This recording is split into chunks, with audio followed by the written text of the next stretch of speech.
Hello, good afternoon everyone. So sorry for the change in schedule. So because I was involved in other things. So I think yesterday we have already completed the permanent settlement part. So today we are going to talk about the Raitwari system. So one second please. So let me start parallelly.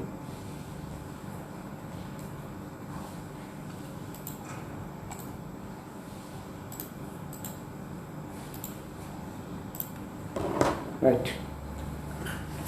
So, good afternoon. Small doubt from yesterday's class. What if Jamindari wanted to cultivate before Raitwari system? Will they pay for the Britishers? Sai Kiran, I didn't get your question. What is that question? What if Jamindars wanted to cultivate before? Will they pay for the Britishers? See, Jamindari system was in one area, and Raitwari system was in one area. Wherever Jamindari system existed, it was continued even after Raitwari system also.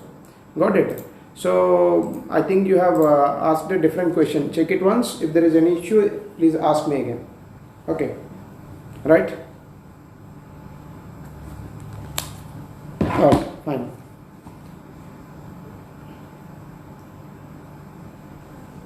Yes, good afternoon everyone.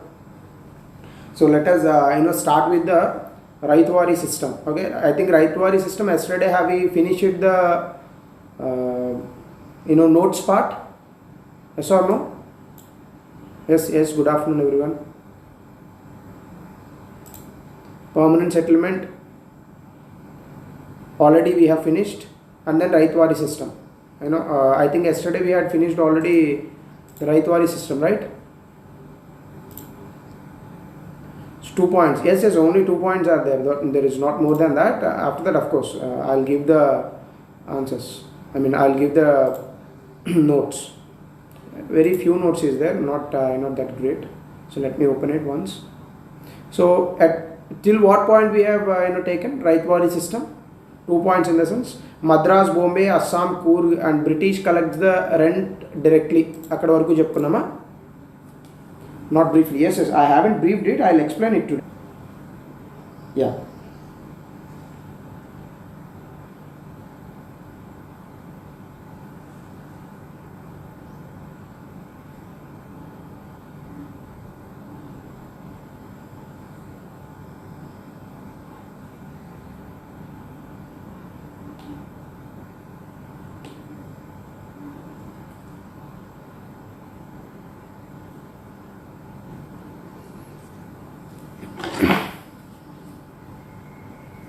No, it was just for one of my friends who is working in the movie, not for myself. Okay, right. Okay, fine. So yesterday we have taken some few points. Today let us write something. Raitwari system. So in Raitwari system you can write the points. Then I will explain. In Raitwari system, the ownership rights were handed over to the peasants. The ownership rights were handed over to the peasants.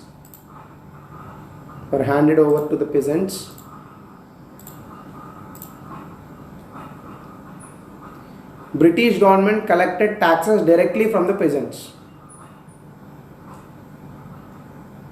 British collected taxes directly from the peasants. The revenue rates of Raitwari system were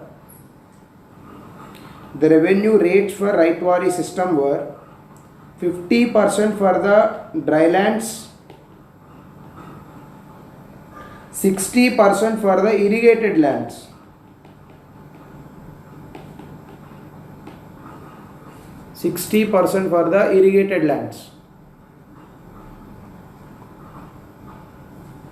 Right. Okay. So that is what about Raitwari system. Let us go into the discussion. So yesterday already I have explained in the permanent settlement system, which means your Jamindari system, already the government came up with a revenue model where the British government, the Britishers appointed Jamindars, and the Jamindars' responsibility was to collect the rent from the farmers, and whatever the rent that is being collected by the farmers, that rent, it will be divided into 11 parts. 10 by 11 parts it will go to the British government, and the other 1 by 11 that will go to the Jamindar's pocket as part of the commission, right? So this is what we have seen. In that, already the government has understood we are treating the Jamindars the way that we are treating the knights or the barons in back in their country. So we shouldn't give that equal footage to the Indians. And also in the permanent settlement system, there is no way of increasing the taxes, right? Yes, dry lands only. Dry lands, yes, that is correct. Dry lands only. Is there any problem? Kumar, Laya, you have been asking some questions. Yes, dry lands only. Got it, right. So another inherent problem within the permanent settlement was the government couldn't find a chance to increase its revenue. Isn't it so? Right. So in that particular case, definitely the government wanted to change this model to grab as much as revenue possible, and also by deleting this Jamindari system, now the government wants to deal with the people directly. So in this particular respect, the Raitwari system was introduced, in which the government is going to collect, the Britishers, they were going to collect the taxes directly from the farmers. But here there is one problem, because in the Raitwari system, when a peasant is actually paying the taxes directly to the British government, the peasant should also expect something in return. That return is nothing but, earlier what I told you, all the lands were in the hands of the Jamindari system, and afterwards the Britishers, they said no, the land belongs to the British government, the Jamindars, they are only working in those lands, or like a lease. But now what the British government said, no, the land doesn't belongs to the Jamindars or doesn't belongs to the British government, the land belongs to the person who is paying the taxes. Which means whenever a peasant is paying the taxes to the British government, now this particular taxation system, that will give the guarantee to the peasant that all the lands belongs to the peasant itself, to the farmer itself. So now farmers, they are bounded to pay this tax. Why? Because if they don't pay that tax, government has introduced, this British government has introduced another model that is called property transfers. Property transfers. So in these property transfers, after the introduction of Raitwari system, where did the Jamindaris go? See, already I told you, Badrinath, Jamindari system, it was introduced in different areas like Bengal, Bihar, Odisha and Varanasi. But Raitwari system we introduced in Madras, Bombay, Assam and Coorg. There are two different areas. Okay. So Jamindari system, it was introduced in Bengal and other areas, whereas Raitwari system is in different areas. Then where is the clash now? And even though if the Jamindars existed, as per your point, these Jamindars, they'll go like that, that's it, there is no other way. They'll simply go away. They'll disappear. Got it? That is how actually we lost the Jamindars in our country. Right? Any other name for Raitwari system? No, there is no other name. As far as I know, it's Raitwari system only. Got it? As far as I know, it's Raitwari system only. Okay. So the government has introduced something called as property transfers. In this property transfer, what the government actually was doing, if any peasant is not able to pay the taxes as prescribed by the government will confiscate the assets of the farmer, and it will simply go for selling this land to another person. Generally, దీన్నే మనం ఏమంటాం అంటే జప్తు చేయడం అంటాం, confiscating the lands. అంటే మీరు డబ్బులు కనుక కట్టకపోతే ఏదైనా tax, if you are not paying the tax correctly to the government will have the power to confiscate your lands. Generally మనకి చూడండి పాట పెడతారు, ఒకటోసారి రెండోసారి మూడోసారి అని చెప్పి, isn't it so? So likewise, got it? So now what exactly happened because of these two important parts, two important provisions like this property transfers, and one more, this giving lands directly to the farmers and collecting the rent from the farmers by the government. What are the consequences of this? So this is what it happened actually. If you see, in this particular Raitwari system, 50% of the tax is for the dry lands, 60% of the tax is for the irrigated lands, isn't it so? So anyway, if you see, even though there is no much difference between the taxation on the dry lands and the irrigated lands, the government is taking a heavy tax, which means for 1 acre during the time of 1900 or during the time of 1800, because everything was organic farming that time, there was no fertilizers available, there was no insecticides and pesticides was available. For 1 acre, the government used to get, the farmers, they used to get around 20 bags of rice at most. Today, it has gone to 50 bags of rice. So maximum to maximum, 15 to 20 bags of rice. This is the maximum. So 15 to 20 bags of rice, in the sense you cannot really sell it in the market. You can use it only for your consumption purposes. That's why it is called as sustenance farming or sustainable farming. Sorry, subsistence farming it should be. Subsistence farming. So what is meant by subsistence farming? You are doing farming not to grab the profit, but you are doing farming simply to continue your life. That's it. That's why agriculture, it became a way of life in India. It is not a profitable business which is done by everyone, but agriculture is like a way of business where the farmers will work all the time from morning to the evening, and there the farmers will get the agricultural produce back, not to sell it in the market, but simply to continue their life and to continue their subsistence. Are you getting the point? So this is what it is all about. So 1 acre, the farmers, they used to get 15 to 20 bags of rice. So out of this 15 to 20 bags of rice, for example, if a farmer is getting 20 bags of rice, the British would take away the 10 bags of rice as tax.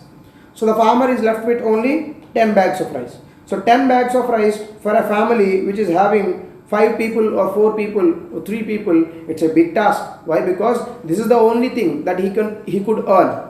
This is the only thing he can eat. Indra Malla, he can sell some 5 bags of rice to the other people so that he can grab some money, and with that money he would go to the market and buy some other things like vegetables, etc., so on and so forth, right? So yes, Krishna, you are asking something, is there any tax reductions during the failure of crops? No. When there is a failure of crop, or if there is no failure of the crop, but still the farmer is supposed to pay the tax. But the British government, on the paper it said, whenever there is a failure of the crop, the government will go very liberal on the taxation. Especially, it said on the paper, officially, but unofficially, it grabbed the taxes directly from the peasants. Whoever is not paying the money, their lands were all confiscated. So in such situations, what a farmer can do? This is what he do. For generally, whenever you are going for farming, especially when most of the farmlands, they were dependent on whims and fancies of the southwest monsoon or the natural rainfall. So sometimes there is a scope that you may not get the enough rains to continue your cultivation, isn't it so? So farming is completely dependent on rainfall. So if there is a failure in rainfall, then there is no production. When there is no failure of rain, when there is a failure of rainfall, isn't it so? So when the production is not coming, but still the farmer is supposed to pay the tax to the British government, isn't it so? So such a times, what the farmer will do? Simply, the farmer will go for, because the farmer is not ready to leave his land, isn't it so? A captain cannot abandon his ship, isn't it so? There is a proverb in English. So likewise, whatever the problem happens, whether the government is paying the MSP to the farmer, whether the people are buying the products at market price, whether the farmer is getting a loss or whether the farmer is getting a profit, it doesn't matter. At the end of the day, farmer will never leave his land. Even if he die also, he will be cremated in his own land. That is the kind of connection that Indians have. Some Western people, they say this is stupidity, but we say it is a divine thing. So God knows what is correct, what is the correct viewpoint. But for us, having a land and living with your land is a very divine thing, isn't it? So that's why agriculture is not a profitable business in this country, but it was a way of life, and it is a way of life at this point of time. So the point is, when there is no production, as I told you, the farmer is not ready to leave the land, then what farmers could do? He cannot leave his land. But if he is not leaving the land, and at the same time, if he is not paying the taxes to the British government, the British would confiscate your lands and it will simply take away all your lands from you. So that's why farmer actually, what he used to do, he used to go for, he used to go to take the money from money lenders. Isn't it so? So money lenders. So what these money lenders? Actually, money lenders are somewhat well-being people or some rich people in the society. These people actually what they do, they give the money for interest. Isn't it so? So those days also, like today only, like many things that you have seen in the call money, these money lenders, they used to take more and more interests from the farmers. So let's say, to pay the taxes, farmer has taken a loan from the money lender at the interest of 24% per annum. 24% అంటే 2 రూపాయలు వడ్డీ.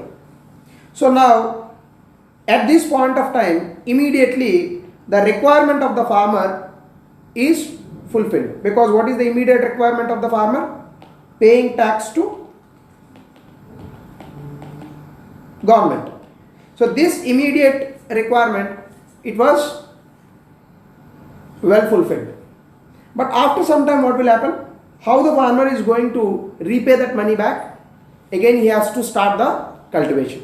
And after that, if that year crops are well, and if that year the production is so abundant, the farmer will get the money. He will be able to repay that money back. So it's a quite good plan. But sometimes,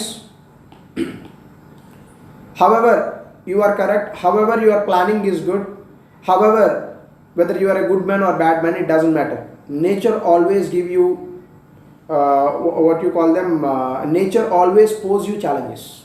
Isn't it so? Nature always pose you challenges. Best example is COVID-19 itself. Antena? So in the COVID-19, we are not at all related to this COVID-19. It came somewhere from China. Some people are saying, some newspapers are saying it is Wuhan. We are not at all related to it. India already it is in bad position when it comes to the GDP for the past 2 years. Now, ఏదో చూడండి మూలిగే నక్క మీద ఎలక్కాయ పడినట్టు so ఇప్పుడు పడింది. అంటే problems ఏంటి? Sometimes even though there is no involvement of you, but still nature and the time pose you challenges. So always you have to withstand to these challenges. Isn't it so? మీకు అక్కడే వస్తాయి suicidal tendencies ఇలాంటివి. ఎప్పుడైతే మనకి challenges వచ్చాయో, if you are unable to take those challenges, then those suicidal tendencies will come. That is the reason why whenever the farmer is facing a debt problem, like he took the money from the money lenders, now he is unable to pay it.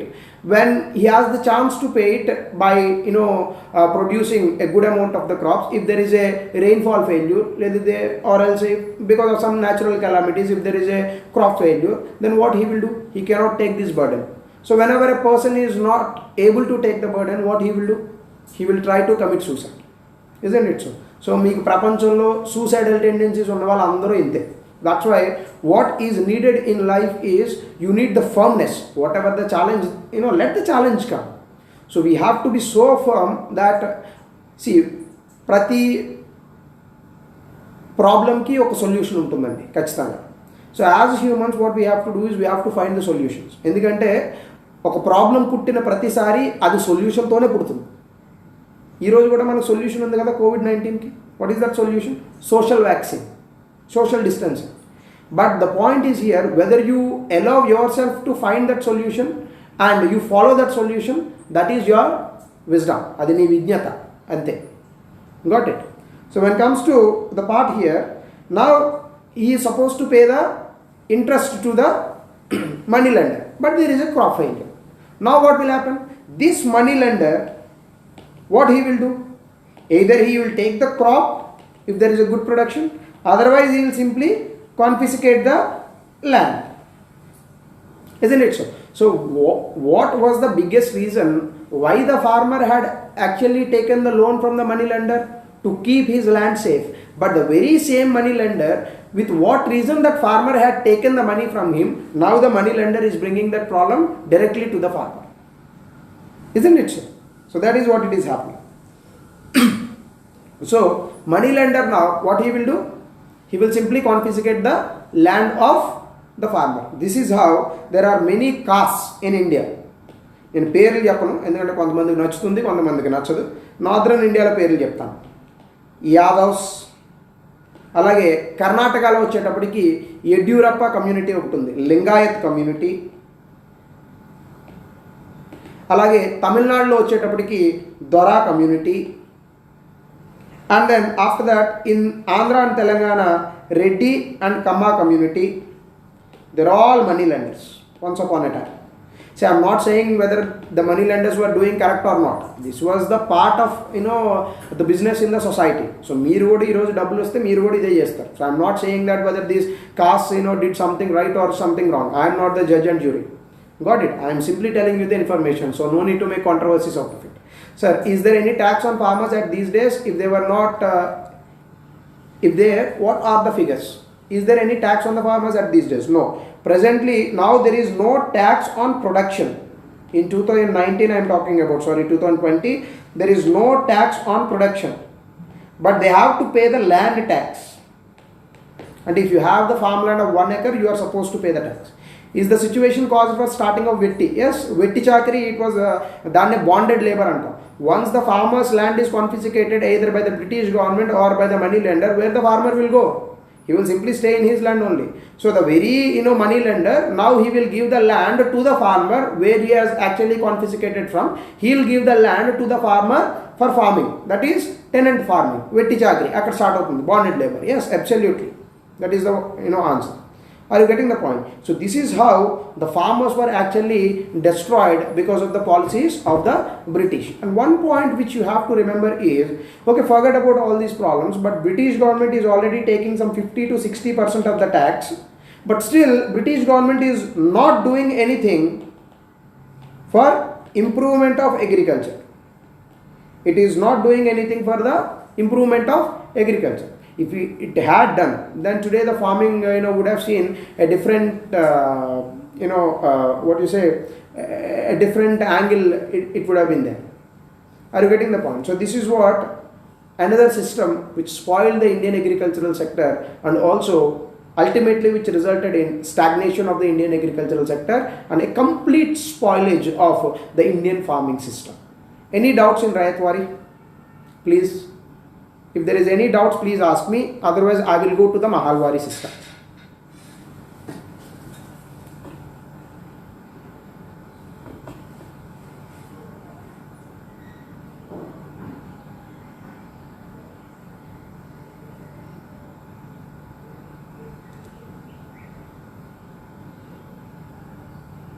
Any doubts?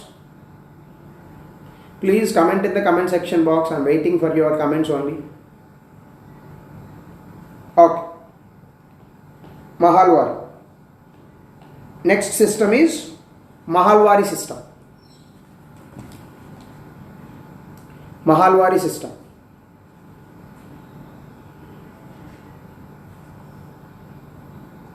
Mahalwari system. So please write, Mahalwari system was introduced by William Bentinck in the year of 1833. Mahalwari system was introduced by William Bentinck in the year of 1833. In the areas of Central Province, in the areas of Central Province అంటే మీ మధ్యప్రదేశ్ ఆ చుట్టుపక్కల ఏరియాలో వస్తాయి. Okay. Next north west frontier అంటే ఇప్పటి northern Pakistan వస్తుంది. North west frontier. Agra. Once upon a time Agra was a it was a province. It was a state actually. So Agra, Punjab, Ganga Valley, etc. Ganga Valley ante your present Uttar Pradesh and some areas. 1833. Got it? So please write. In Mahalwari system, Mahalwari system had many provisions of both Jamindari and Raitwari, so it's a hybrid model anamata. Mahalwari system had many provisions. Mahalwari system had many provisions of both the Jamindari and Raitwari.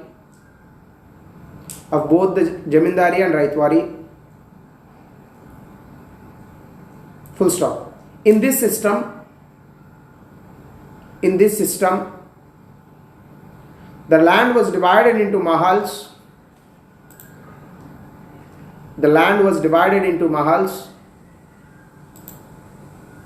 And each mahal comprises of one or more villages.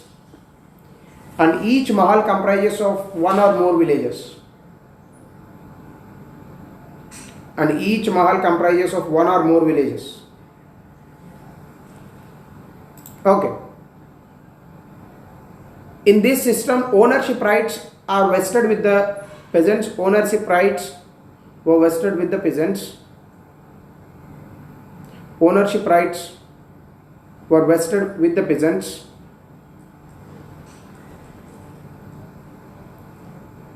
Full stop. Next point.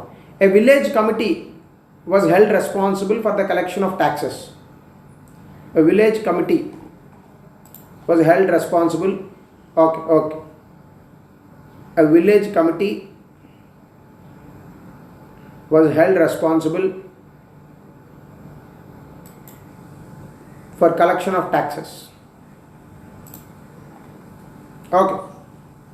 So Mahalwari system, as I told you, it is a mix of Jamindari and Raitwari. And when it comes to the Mahalwari system, instead of directly taking the rent directly from the farmers, the British government had appointed something called as village committee. So this village committee is responsible to collect the rent in each village, and this each village rent, now it will go to at the block level, that it was called as mahal. So a mahal lo okadu untadu evodu ante revenue officer, let's say some collector, below that collector present days MRO would be there, mandal revenue officer, likewise. So now all the villages, and for example this is like this, there is one mahal. In this mahal there are many villages, like 3 villages, village number 1, village number 2 and village number 3. For each village there is one village committee. For each village, one second.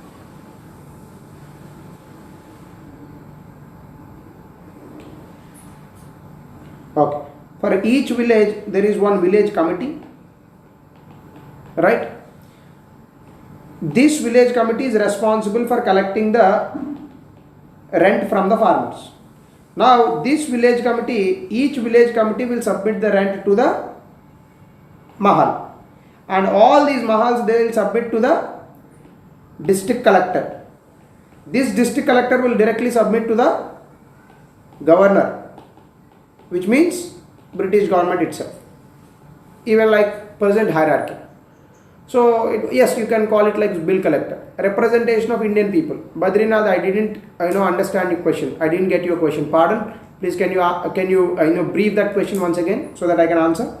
So in this Mahalwari system, the same, it is like Raitwari system only, but it is a different type, more institutionalized, isn't it so? The same problems which existed in the Raitwari system existed in the Mahalwari system also. And one more thing is, in the Mahalwari system again the revenue is changed for every 10 years or 20 years. Got it? That's it. There is nothing more than that.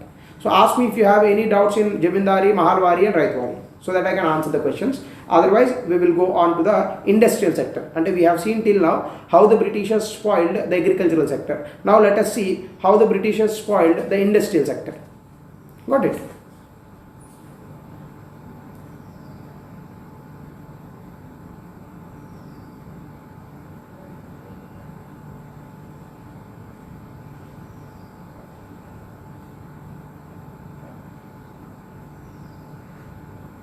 Done with.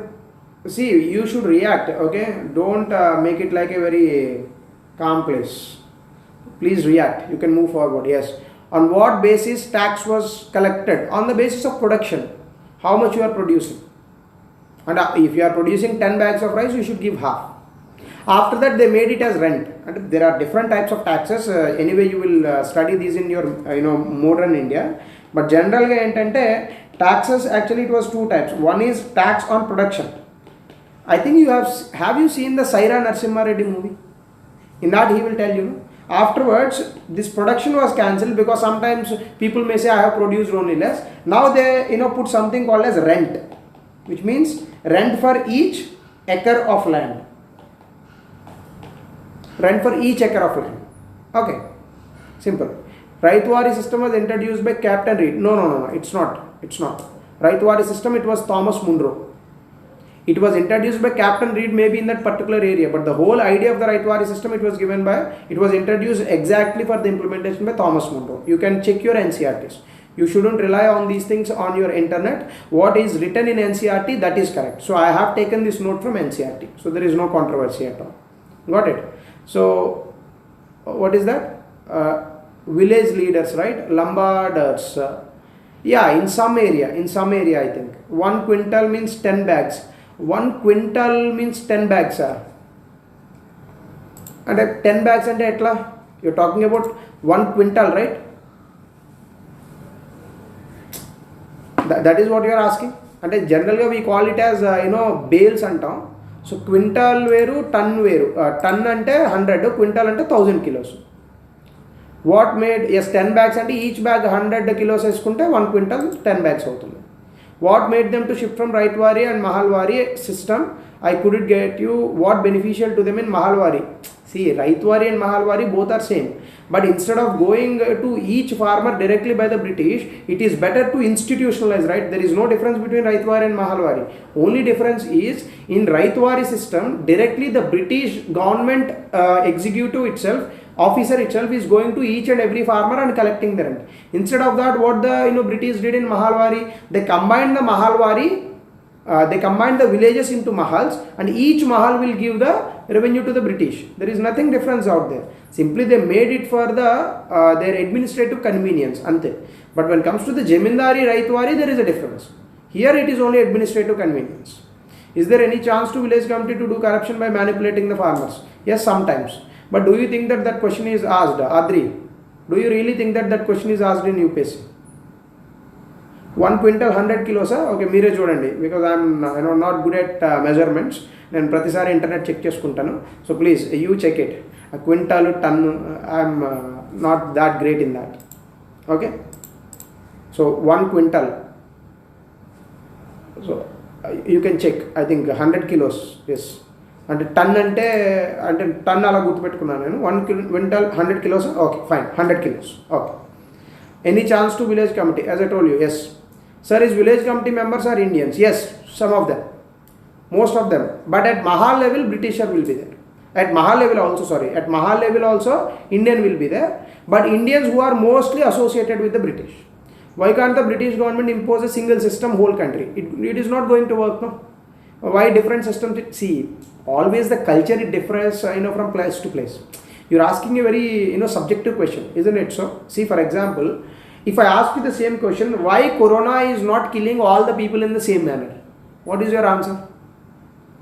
Every person is different. Every person's body mechanism is different. Likewise, in India, every state and its culture is different. In Bengal region, if the British directly collected the rent in the early 1800 and 1757 and 1780s, then the people would have rebelled. So initially they came up with one idea that is called Jamindari system, because they did not know how the Indian society would react. Isn't it so? But after that, what happened? They understood that by giving this power to the Jamindars are becoming more powerful. So that's why we have to replace these Jamindars with our own system. Then they came up with the Raitwari system. After that, they understood that there are some difficulties in the Raitwari system. In other areas, what we should do, we will institutionalize this thing so that we can get the rent very easily without working more on the ground. So that they introduced the Mahalwari system. So it is for the administrative convenience. Ante. Are you getting the point? So antak minchi eme ledhu. So there is nothing rocket science in that. It is purely for administrative convenience. Are you getting the point?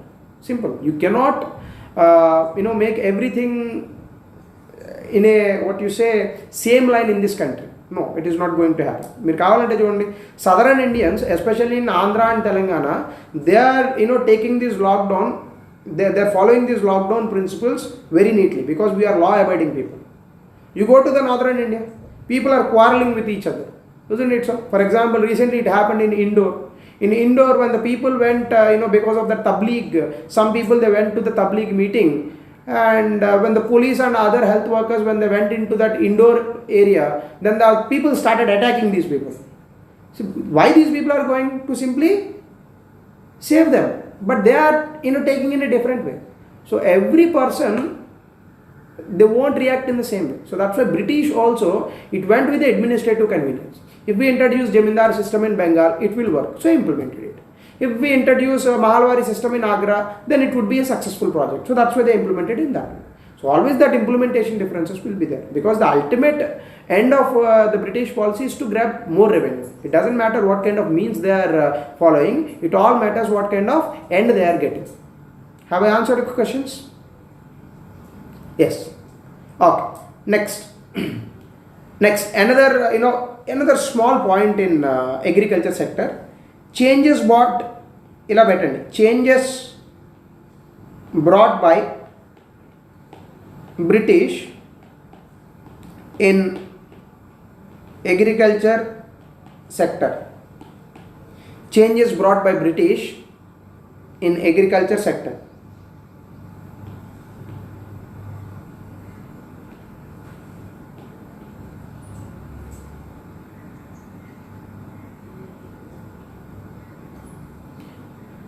Which system is easier for the peasants? Anything. No, Ashish, my point is, no system is easier for the peasants, because who will agree to pay half of their produce as tax? Will we pay? So nothing, no system was easy. Are you getting the point? You could have asked this question, sir, which system was more profitable for the Britishers? That should be your question. So you think from the peasants' point of view. Peasants, which system is easier for them? First of all, no system was easier for them, because peasants, they didn't want to pay the tax. They were ready to pay the tax, but only at the minimal level, not at this maximum level. To understand this particular Raitwari, Mahalwari systems, I suggest you to watch one movie today that is called Lagan. I hope that many of you have watched this movie, right? So please watch Lagan, then you will understand how exactly British used to take the taxes from us, in very discriminately. Getting the point? Ashish is yes, Amir Khan movie only, Cycle. Yes, I watched this movie hundreds of times when I was at your age. Okay, right. Okay. So please write changes brought by the British in the agricultural sector. First one, commercialization of agriculture. I am repeating again, changes brought by the British in agricultural sector in India. So first one is commercialization of agriculture. Leda ela kuda raichu, impact of British policy on Indian agriculture. Adi kuda raichu. Got it? First one, commercialization of agriculture. So kinda please write some points. Commercialization of agriculture kinda you can write some synopsis like description. Are you understanding? Are you understanding? అర్థమవుతుందా? Right. So the commercialization of agriculture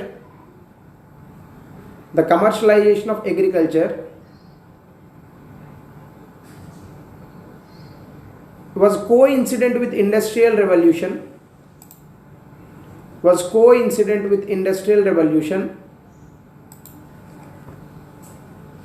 and became prominent around 1860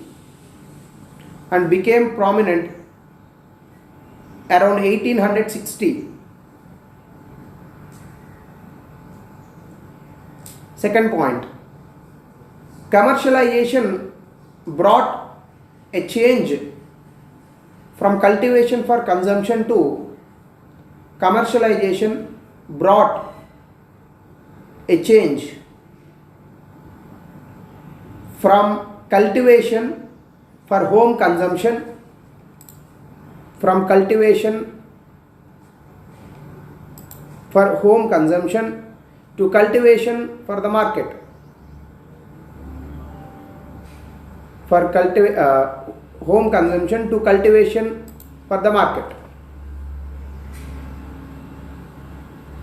Yes, let me answer some question. Haven't the peasants go against the Britishers as they came up with such systems? Obviously they had gone.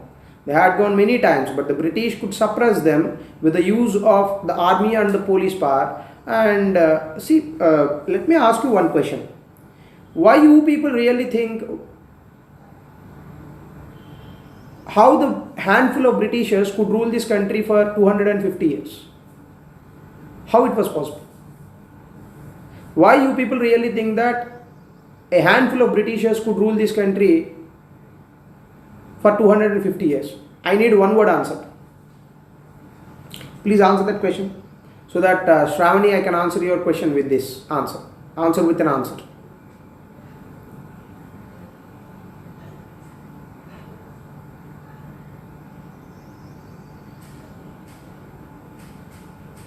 Suppression, lack of unity, divide and rule, middlemen, fear. Very good, very good.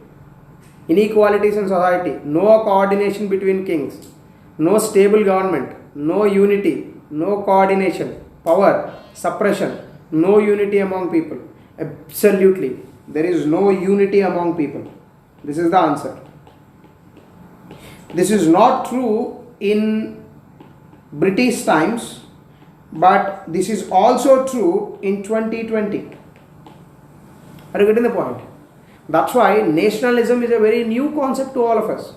If I suddenly ask you a question without giving you without giving you the time to think, who are you? You simply say, sir, I am a Telanganite, or I am a Telugu person, or I belongs to Andhra Pradesh state, or I belongs to Brahmin community, Reddy community, Kapu community, Kamma community, whatever it is. And afterwards, at last, you will say, I am an Indian. Isn't it true? So that lack of unity, of course, there is a big reason for that also, because there was no thing like country here, because we were all lived under the kings and kingdoms. What is meant by caste? Caste is not the bad thing. Caste is a very good thing. Caste means what? It's in an extended family, isn't it so? But casteism is something wrong. If one caste tries to dominate the other caste, that is a problem. See, someone is saying, Shravani, due to their dominant power, even we were dominant. When Britishers, for the first time when they fought with us, Aurangzeb was the king. Then they lost the war with Aurangzeb, isn't it so? Many times they lost the war with Tipu Sultan. They were also, there was a big tight fight given by the Marathas. But the big problem was there was no lack of unity. There was no unity at all. If there was a unity, we would have, sent them back. How the Americans did that in 1776. That was the time Americans were having very few, power. But still, they succeeded. Why we failed? Because many of the Indians, they stood with the Britishers. And Indians, they have law-abiding people. For example, if you put a dress on Indian, he will become a British police. If all our kings came together, yes, India used to be another way today. Yes, definitely. But there was no concept of India also. Maruti Manaswini. You should also remember this. If all our kings came together and if they simply, kept the Britishers away from our shores, India would have been another Europe. So that is also there. So what happened was happened. But you need to understand how it happened, in what way it happened. Are you getting the point? So that is what. So answer to an answer. Hope I answered your question. Right? So please, next part, please write this thing. Is that point over? This brought a change from cultivation for home consumption to cultivation for the market. Next, the major reason of commercialization of agriculture in India was the major reason of commercialization of agriculture in India was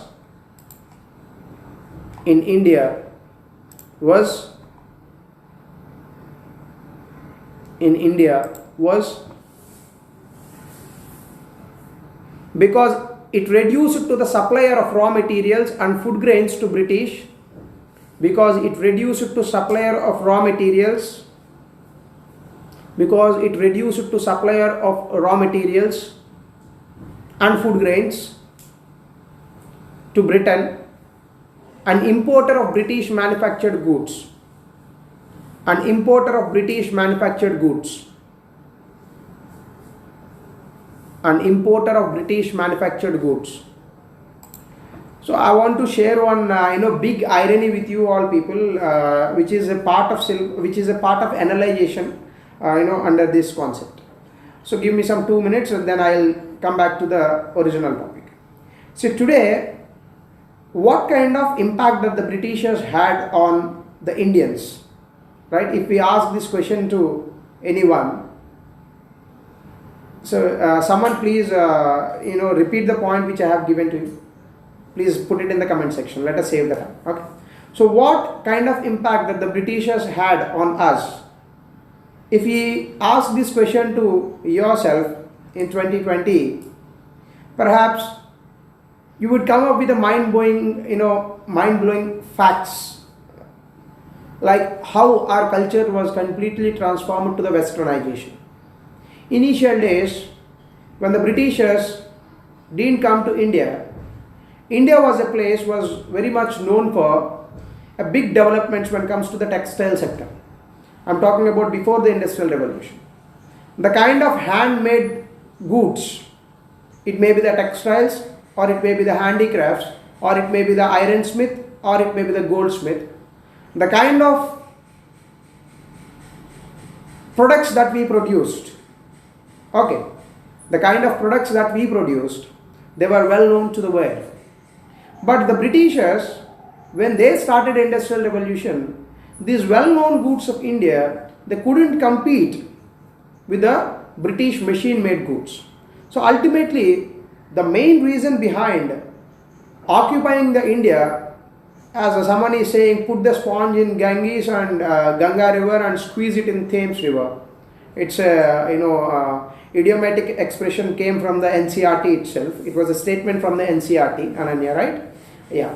So what was the reason behind the occupation of the British in this country is not simply taking the wealth from this country, but to also improve their industrial sector.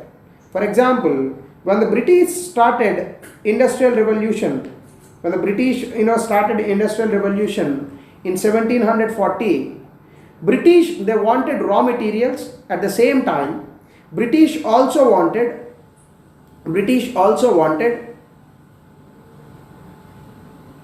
yes, that is the point only. Okay. So when the British occupied India, the main reason was not only taking the wealth from this country, but the British also wanted to improve the profits of its industrial business. Are you getting the point? The profits of its industrial business. So if you want to get a profit in your industrial business, two things are very much important, isn't it? So one, you need to have a raw materials so that you can produce the final products. And another thing is you need a market to buy your final products. Isn't it so? To buy your final products, you need a market. For example, if iPhone company is producing iPhones, if there is no market, what is the use of it? There is no use. If the farmer is producing mangoes, if there is no one in the world who is going to buy the mangoes, then what is the use of it? So it is all about give and take policy, isn't it so? So Britishers needed two things. One, raw materials, and this was very much possible because Britishers already occupied India, and they could take away all the raw materials from the country very cheap. And the second important thing is market. For example, if you look at the India population in the year of 1947, it was 33 crore. But if you look at the England population at the time of 1947, that time it was below 5 crores in my view. Okay, so kindly check that. British population in 1947. So I don't know the exact statistics, but if my memory is not wrong, so I would say a population was around, it was very less. Are you getting the point? So British population in India, it was around some 86,000, but what was the population of England? It was around some 6 crore, maximum to maximum, 7 crore లోపే ఉంటుంది. If my memory is correct, it was around some 6.56 crore undali, I think. So it is around 6 crore. So 5 times it is less than India. But if you look here, when the England was producing the industrial goods, it can only sell to the 6.5 crore people. So it cannot get profits in that. But if it can make the Indian population, that is 33 crore or 35 crore population as the market, so that it can get more profits. Isn't it so?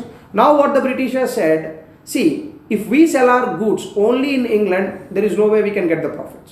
So let us go back to the India.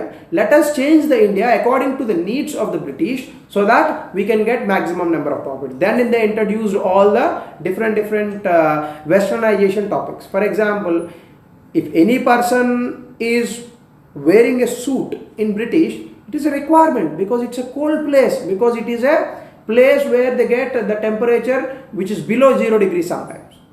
But if you wear the same coat in India or a suit in India, it is laughable to me, because at the temperature of 40 degrees, if you are wearing a suit, what is that? But today we became like that. For example, even today, there are two important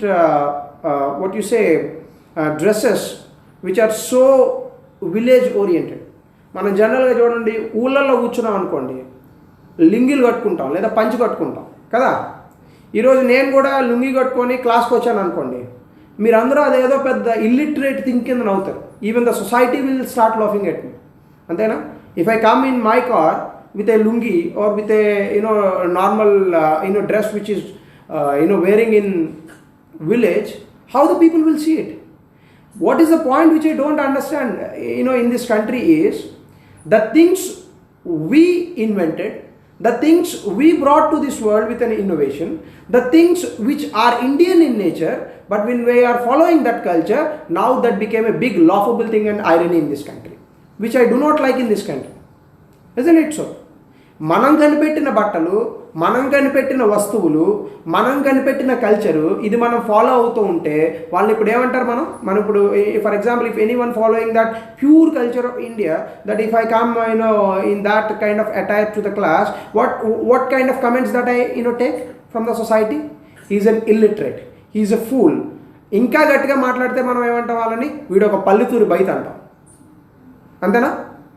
The one who doesn't know anything about the culture. So what is this? So that is where you have to bring that indigenization. So come back to the Vedas or go back to the Vedas, and this is the meaning of Dayananda Saraswati. Are you getting the point? So this is what actually Indianization is all about. Today, I'm sorry to tell this, it took a pandemic to understand our culture that we have to put namaste.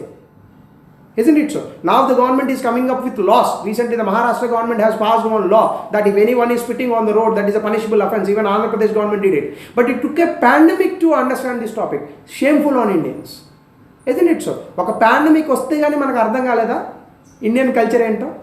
అంటే ఒక pandemic వస్తే తప్ప షేక్ హ్యాండ్లు ఇవ్వకూడదు, లేదంటే మరొకటి చేయకూడదు, పెక్ ఇవ్వకూడదు, ఫ్రెంచ్లో లాగా నమస్తే పెట్టాలనేది ఒక పాండమిక్ వస్తే తప్ప అర్థం కదా మనకి.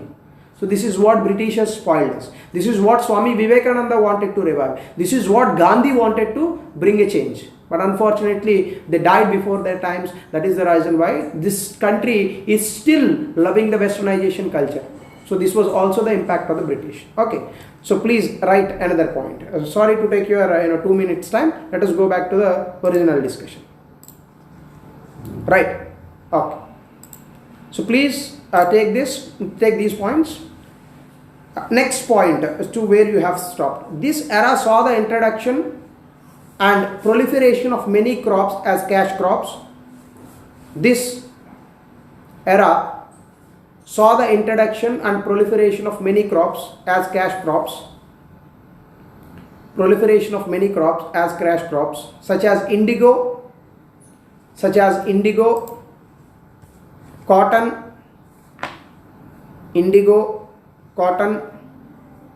jute, yes, thank you, indigo, cotton, jute, tea, tobacco etcetera. అసలు ఇప్పుడు ఇప్పుడు చూడండి, టీ తాగకపోతే చచ్చిపోతున్నారు జనం. ఒకప్పుడు అసలు ఇండియాలో టీయే లేదు. People use to drink butter milk. Now today tea became a part of our life. ఒక్కొక్కరు ఉంటాడు అసలు అసలు బెడ్ నుంచి లేవగానే కాఫీ అనుకుంటారు. రైల్వే స్టేషన్లో అమ్ముతారు చూడండి, కాఫీ కాఫీ కాఫీ అనుకుంటారు. సో అట్లా పొద్దున్న లెగ్గానే కాఫీ అని అరుస్తాడు. సో కాఫీలు టీలు ఇవన్నీ ఎవరు అలవాటు చేశారు అసలు మనకి? బ్రిటిషర్సే. అక్కడ నుంచి మన లైఫ్ స్టైల్ మారిపోయింది. Even the kind of junk foods today we are eating, they were not present in India. Noodles, India never knew about noodles. So it all came from the western places. Are you getting the point? గట్టిగా మాట్లాడితే అసలు noodle China వాళ్ళు పట్టుకొచ్చారు మనకి. అందుకే కదా China food అంటాం దాన్ని. సో ఈ చైనా వాడు ఫుడ్డే కాకుండా గూడ్స్ కాకుండా డిసీజులు కూడా పట్టుకొస్తాడు అనే నిజం ఇప్పుడు అర్థమైంది మనకి. So this is the time for India to move on for the Indianisation. Are you getting the point? Right. Okay, yes, crops I am repeating again, please. Indigo, cotton, jute, tea, tobacco, etc. Okay, next increase అది commercialisation. Impact of commercialisation మీరు చదువుకోవచ్చు, అలాగే హిస్టరీలో వస్తుంది, అంత అవసరం లేదు. So next one is increased population of landless labours. Increased population of landless labours. Okay, you can write one point, last point for today. Landless agricultural laborers were as high as 20% of agricultural population. Landless agricultural laborers were as high as 20% of agricultural population. As high as 20% of agricultural population. As high as 20% of agricultural population in Dinajpur in 1808. ఆ area పేరు దినాజ్పూర్. మొత్తం ఇండియాకి statistics లేవు అప్పుడు. అసలు ఎవడున్నాడు statistics పెట్టుకోవడానికి? ఇప్పుడంటే ఏదో సెంట్రల్ స్టాటిస్టికల్ ఆర్గనైజేషన్ ఇవన్నీ ఉన్నాయి కాబట్టి పెడుతున్నారు. అప్పుడు ఎవడున్నాడు అసలు? So that is called Dinajpur. In this area, ఈ ఏరియాలో 20% of the population they are only agricultural laborers. Dinajpur in 1808. Got it? Okay. So that is the end of the today's class. Tomorrow, industrial sector, how it was spoiled under British, we will discuss. Is there any doubts? Any doubts?